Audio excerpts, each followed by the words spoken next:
জনাব অধ্যাপক স্টেজে যোগাযোগ করবেন।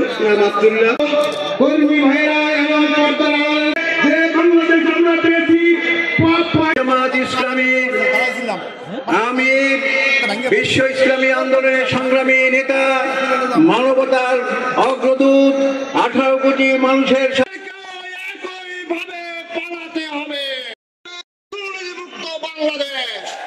আমি আমার পক্ষ থেকে এবং জবাবটা আহ্বান জানিয়ে আমি আমার বক্তব্য সম্মানিত জলপাঠক তোফাজ্জল হোসেন ফরিদ ওয়াসাবে আজমাইন বাংলাদেশ গ্রহণ করেছে। আপনাদের আমলে তো আমরা দফায় দফায় জেলে গিয়েছি, তো জেলে থেকেছি, আমাদেরকে কেমন রেখেছিলেন। এখন আসলে আপনারা সেটা না হয় একটু দেখার সুযোগ পেলেন, একটু দেখেন এসে। আপনারা মিথ্যা মামলায় সাজানো সাক্ষীতে পাতানো আদালত দিয়ে আমাদের নেতৃবৃন্দকে ফাঁসি দিয়েছেন, খুন করেছেন।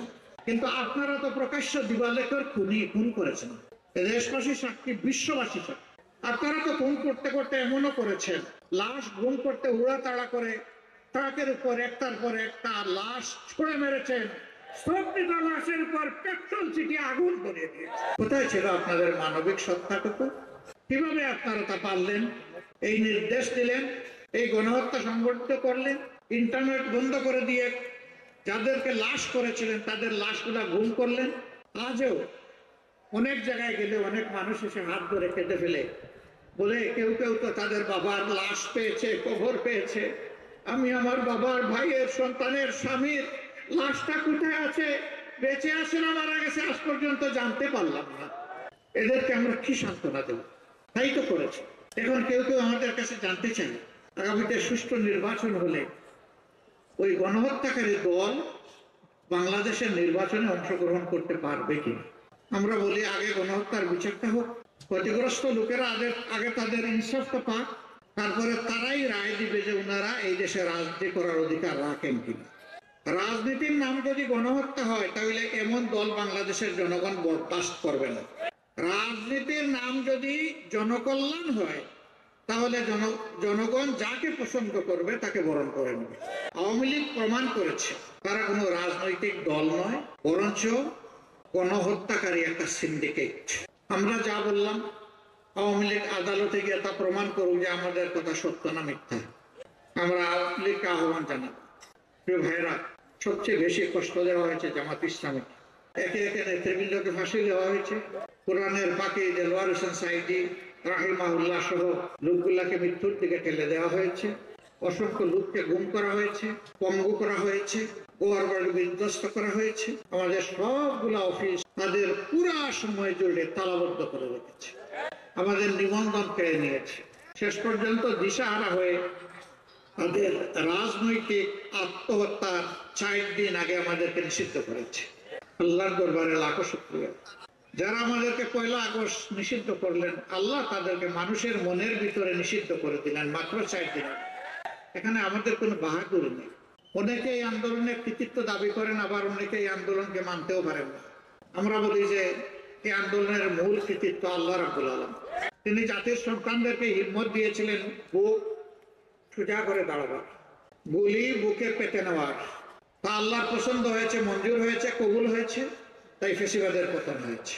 মানুষ হিসাবে 18 কোটি মানুষ এর সফলতার দাবিদার, আর নেতৃত্বের সফলতার দাবিদার আমাদের ছাত্র, তরুণ, যুব সমাজ।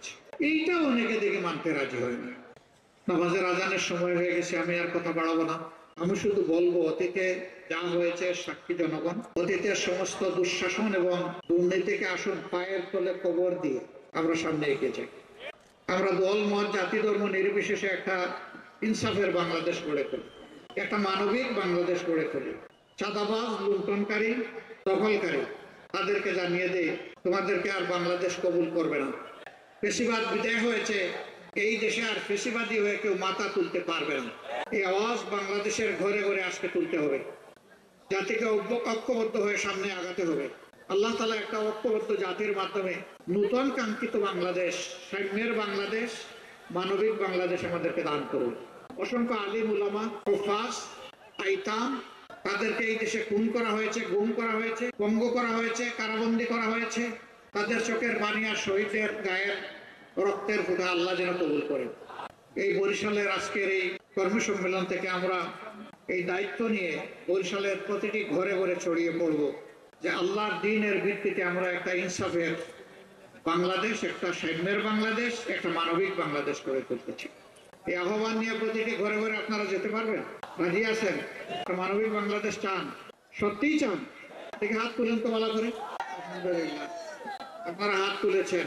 তৈরি থাকুন, যুদ্ধ কেবল শুরু, যুদ্ধ শেষ হয়নি।